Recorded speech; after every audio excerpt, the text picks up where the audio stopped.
말씀 찾도록 하겠습니다. 말씀은 빌립보서 1장 20에서 21절 말씀입니다. 빌립보서 1장 20에서 21절 말씀 다 찾으셨으면 제가 낭독하도록 하겠습니다. 나의 간절한 기대와 소망을 따라 아무 일에든지 부끄러워하지 아니하고 지금도 전과 같이 온전히 담대하여 살든지 죽든지 내 몸에서 그리스도가 존귀하게 되게 하려 하나니 이는 내게 사는 것이 그리스도니 죽는 것도 유익함이라. 오늘 선포하고자 하는 말씀은 당신은 어떤 목적으로 살아가는가 라는 제목으로 말씀을 선포하고자 합니다. 오늘 본문은 사도 바울의 인생의 목적이 무엇인지 밝히는 부분입니다. 그런데 이번에 이 말씀을 읽으며 그동안 제가 이 말씀을 잘 이해하지 못해왔음을 깨달았습니다. 저는 이 구절이 앞의 내용과 연결해서 자신을 비방하는 자들이라 할지라도 그리스도를 전파하는 것이니 그것을 기쁨으로 여긴다는 바울의 고백을 보았습니다. 그러니 그것과 같은 맥락으로 그의 인생 목적 역시 그리스도를 전파하는 것 정도로 생각하며 이 말씀을 보게 되었습니다. 물론 그리스도를 전파하는 것은 무척 귀한 목적임은 틀림없습니다. 그러나 사도 바울 인생의 목적에는 그리스도를 전파하는 것보다 더 근원적인 것이 있음을 깨달았기 때문입니다. 사도 바울은 이러한 고백을 한 적이 있습니다. 고린도전서 9장 27절 말씀 제가 읽겠습니다. 내가 내 몸을 쳐 복종하게 함은 내가 남에게 전파한 후에 자신이 도리어 버림을 당할까 두려워함이로다. 복음을 전파하는 것은 무척 중요합니다. 그런데 더욱더 중요한 것은 복음을 전하는 자신의 영혼에 있다는 것입니다. 물론 자신이 구원받는 것이 그의 인생 목적이라 말하는 것이 아닙니다. 그것보다는 복음이 우리에게 허락해 준 구원을 누리는 것에 있다는 것입니다. 우리는 구원하면 어떤 것이 생각납니까? 예수 믿어 제3을 받아 죽으면 천국 가는 것 정도로 생각하지 않습니까? 그러니 받은 은혜에 감사해서 평생 하나님을 열심으로 섬기고 전도하는 삶을 사는 것을 우리의 인생 목표라 생각합니다. 그러나 구원은 그와 같은 것이 아닙니다. 죽게 되면 천국에 가는 것은 구원의 극히 일부일 뿐이라는 것입니다. 근원적인 구원은 회복에 있습니다. 인간이 본래 창조 목적대로 돌아가는 데 있다는 것입니다. 원래 인간은 어떠한 존재였습니까? 하나님의 형상으로 지어진 존재로서 여전히 하나님의 뜻을 이 땅에 나타내는 존재였습니다. 그렇기 때문에 늘 하나님과 교통하며 늘 하나님의 말씀대로 순종하는 존재였습니다. 이와 같이 본래 창조 목적대로 우리를 회복시키는 것이 복음의 목적이라는 것입니다. 그렇게 예수님께서 이 땅에서 사역을 시작하셨을 때 가장 먼저 선포하신 메시지는 하나님의 나라가 시작되었다는 것입니다. 이는 죽게 되면 가게 될 천국이 개장되었다 이런 말이 아닙니다. 하나님의 나라는 통치의 영역으로 생각하셔야 합니다. 즉 하나님의 통치와 다스림이 이제 시작되게 될 것이라는 것입니다. 다시 태초 때와 같이 우리를 하나님께서 다스리시겠다는 것입니다. 이를 위해서 독생자 예수께서 이 땅에 오신 것입니다. 예수님의 죽으심은 죄인이었던 우리의 죽음이었고 그분의 부활하심은 우리가 새로운 피조물로서 다시 태어나게 만들었다는 것입니다. 사도 바울은 온전히 하나님께서 자신을 다스리기를 바랐습니다. 자신이 죽고 자신 안에 있는 그리스도께서만 존귀함을 받기를 바랐습니다. 그것이 사도 바울의 인생 목적이었던 것입니다. 이는 예수님의 삶에서도 나타납니다. 예수님께서는 오로지 하나님 아버지만을 나타내기를 바라셨습니다. 그렇게 예수님께서는 자신의 생각이 있고 판단이 있어도 하나님 아버지의 말씀대로 말하고 행동하셨습니다. 하나님 아버지와 동등됨을 갖추고 계셨음에도 그는 스스로를 낮추어서 오로지 하나님 아버지만을 존귀하게 나타나기를 바랐다는 것입니다. 사도 바울은 이러한 예수님이 가신 길을 걷기를 바랐던 것입니다. 세언약의 말씀대로 자신이 그리스도와 함께 죽었으니 자신 안에 그리스도께서 사신 것이라 믿었습니다. 갈라디아서 2장 20절 말씀 읽어드리겠습니다. 내가 그리스도와 함께 십자가에 못 박혔나니 그런즉 이제는 내가 사는 것이 아니요 오직 내 안에 그리스도께서 사시는 것이라. 이제 내가 육체 가운데 사는 것은 나를 사랑하사 나를 위하여 자기 자신을 버리신 하나님의 아들을 믿는 믿음 안에 사는 것이라.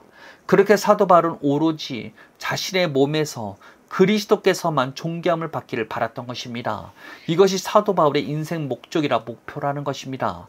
말씀대로 자기 자신의 죽음을 받아들이고 그리스도께서만 남아있다는 것을 믿는 것입니다. 그렇게 그는 온전히 하나님의 통치 안에 있을 수 있었던 것입니다. 자신을 비방하는 자들이 있음에도 그는 거기에 묶이지 않았고 오히려 그리스도께서 전파하는 것들을 보면서 기뻐할 수 있는 자가 되었습니다. 감옥에 갇혀 매를 맞았음에도 하나님을 찬양하며 기뻐할 수 있었습니다. 강도를 만나고 풍랑을 맞이했음에도 거기에 굴하지 않았습니다. 왜냐하면 자신은 이미 죽음을 맞이했고 그리스도께서만 자신의 안을 채우고 있기 때문입니다. 그렇게 바울은 오히려 기쁜 마음으로 자신의 부르심을 감당한 것입니다. 바울의 인생 목적이 우리의 인생 목적이 되어야 합니다. 이것이 우리가 정말 달려갈 표대라 할 수 있습니다. 자신을 부인함으로써 예수님께서 내 안에 드러나게 해야 합니다. 그래야만 하나님의 나라가 내 안에서 시작될 수 있는 것입니다. 하나님의 통치와 다스림이 내 안에서 시작되어서 주변에 영향을 미칠 수 있게 되는 것입니다. 저는 이 말씀을 묵상하면서 제가 예전에 제 인생의 목적을 아름답게 포장만 했지 온전치 못했음을 깨달았습니다. 저는 누군가가 너희 비전이 뭐야? 또 인생 목적이 뭐야? 라고 부르면 항상 같은 마음을 품었습니다.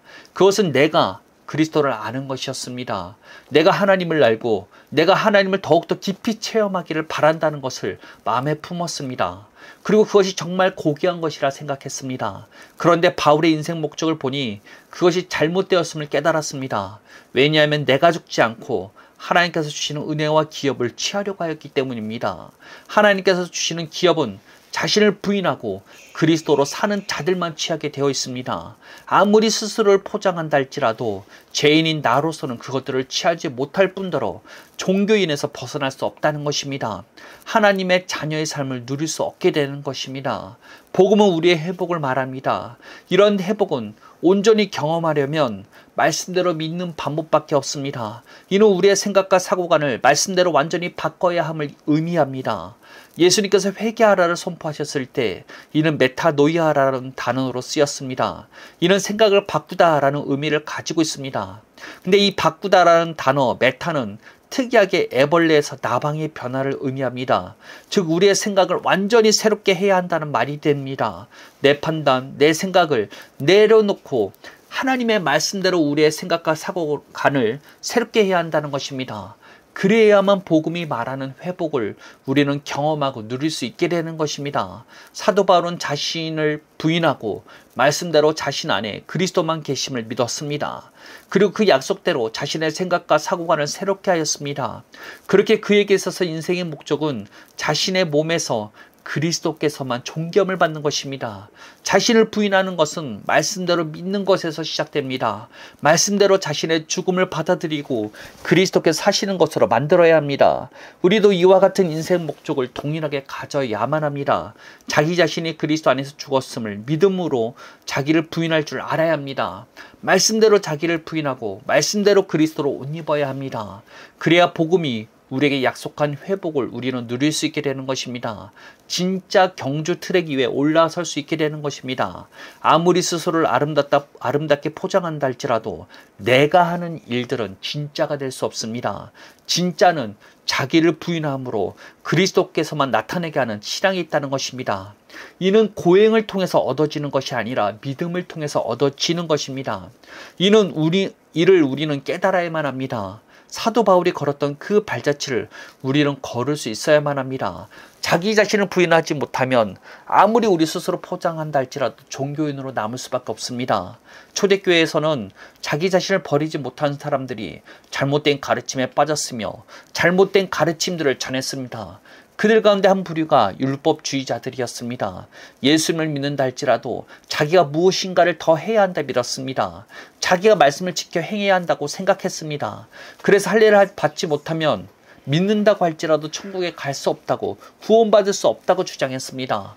더 나아가 믿는다 할지라도 유대교에서 요구하는 모든 율법을 스스로 지켜 행해야만 구원받을 수 있다고 주장했습니다. 그 결과 그들의 잘못된 가르침은 사도 바울과 큰 척을 지게 됩니다. 사도 바울은 이러한 거짓 복음에 저항할 뿐만 아니라 이러한 것들을 가르치는 자들, 개라고 표현할 정도였습니다. 사실 우리나라에서도 사람을 개로 표현하면 큰 욕이죠. 그런데 고대 근동 유대 사회에서 개는 종종 부정한 동물 혹은 경멸적인 의미로 사용되었습니다. 그렇게 유대인들은 때때로 이방인들을 개로 부르며 경멸하기도 했습니다. 즉 내가 죽지 않고 내가 무엇인가 해야 한다고 주장했던 율법주의자들을 사도 바울은 이교도로 본 것입니다. 오늘날 많은 신앙인들은 이를 깨닫지 못합니다. 자기를 부인하지 않은 채 하나님을 추구하겠다, 하나님을 사랑하겠다 다짐합니다. 그러나 이러한 고백은 어떠한 힘도 가질 수 없을 뿐만 아니라 하나님을 대적할 뿐이라는 것입니다. 우리는 말씀대로 자기를 부인함으로써 자신의 죽음을 받아들이고 내 안에서 그리스도께서 사시는 것을 받아들여야 합니다. 새로운 존재가 되었음을 깨달아야 합니다. 이를 믿음으로 붙잡을 줄 알아야 합니다. 그런데 이러한 믿음은 의지로 되는 것이 아닙니다. 우리 안에 감사와 고백이 우리를 그와 같이 만듭니다. 사도 바울은 문제가 많은 고린도 교회 성도들에게 편지를 쓸 때 무척 특징적인 것이 있습니다. 그는 단순히 고린도 교회 사람들의 죄를 드러내기만 하지 않았습니다. 그들이 이미 가지고 있는 본래 하나님의 부르심이 무엇인지, 그 기업이 무엇인지를 계속해서 반복해서 알려주었습니다. 그 이유가 무엇일까요? 그것은 그들이 자신이 누군지를 깨달으라는 것입니다. 믿음으로 주어진 약속을 붙잡아야 한다는 것입니다. 여기에 정말 해결책이 있다고 생각한 것입니다. 우리를 변화시키는 것은 단순한 책망으로 이루어지는 것이 아닙니다. 복음의 능력을 경험할 때 우리의 변화가 이루어집니다. 그리고 그 능력을 경험하는 것은 믿음에 있다는 것입니다. 예수님께서 자신의 판단과 생각이 있음에도 불구하고 하나님의 아버지의 말씀대로 행동하신 것은 이와 같은 믿음이 우리에게 필요하다는 것입니다. 내 판단, 생각이 어떠하든지 간에 새 언약이 우리에게 허락하는 말씀대로 말하고 행동하는 데까지 나가야 한다는 것입니다. 사도 바울은 그러한 것을 실행한 사람이었습니다. 하나님의 말씀대로 자기를 부인하고 자기 안에 그리스도만 사심을 계속해서 고백하며 말했습니다. 자신의 인생 목적이 자기 안에 계신 그리스도만 존귀함을 받기를 바란다 할 정도입니다. 바울은 새 언약의 약속이 말한 대로 생각하고 행동함으로써 그리스도를 존귀하게 여기기를 바랐던 것입니다. 예수님께서 이 땅에 걸었던 그 길을 그대로 걷기를 바랐던 것입니다. 예수님께서는 말씀대로 말하고 행동함으로써 하나님 아버지의 영광을 드러냈고, 사도 바울은 예수님의 말씀대로 말하고 행동함으로써 그리스도를 존귀하게 만들었습니다. 이것이 우리의 부르심입니다. 내가 하는 신앙에서 그리스도로 시작하는 신앙으로 전환하시기를 바랍니다. 말씀대로 자기를 부인하시고 새 언약의 말씀들을 주장하시길 바랍니다. 복음에는 능력이 있어 약속대로 우리를 충분히 바꿀 능력이 있습니다. 하나님 나라의 법정에서는 이미 우리에게 주어진 것들입니다. 우리가 믿기만 하면 모든 약속들을 누릴 수가 있습니다. 이것이 계시되기를 예수님의 이름으로 축복하겠습니다. 날마다 자기를 부인함으로써 새로운 피조물로서의 삶을 사시기를 바랍니다. 우리의 고백과 감사가 우리를 이와 같이 이끌어 갈 것입니다. 사도 바울의 편지에서도 이와 같은 고백이 가득한데 그의 평소 언어 습관에는 얼마나 더욱더 많은 고백과 감사가 가득했겠습니까? 고백과 감사는 우리가 자기를 부인하고 새로운 피조물로서 사는 삶을 살도록 만들어줍니다. 고백과 감사는 하나님께서 요구하시는 믿음을 소유할 수 있도록 만들어줍니다. 이를 체험하시길 바랍니다. 진정한 회개를 체험하시기를 소망합니다. 기도하겠습니다. 하나님 감사합니다. 우리에게 이미 주어진 것들을 우리는 누리지 못하였습니다. 내가 스스로 무엇인가 해야 한다 생각하였고 어리석게도 하나님을 대적하는 자가 되었습니다. 이제는 자기를 부인함으로써 말씀대로 내 생각과 내 사고관을 바꾸겠습니다. 늘 내게 허락해 주신 이 말씀을 고백하고 감사함으로 주님께 나아갈 때 우리의 믿음과 우리의 생각과 우리의 모든 것들이 새롭게 바뀌게 됨을 믿습니다. 하나님, 이 설교를 듣는 자들에게 주님 이 말씀이 계시될 수 있는 은혜를 허락하여 주옵소서. 그 삶이 정말로 사도 바울과 같은 목적으로 살아갈 수 있게 하여 주옵소서. 사도 바울이 자기를 부인함으로써 온전히 그리스도를 나타내는 삶을 살기를 바랬던 것처럼 우리도 그와 같은 삶을 살기를 바랍니다.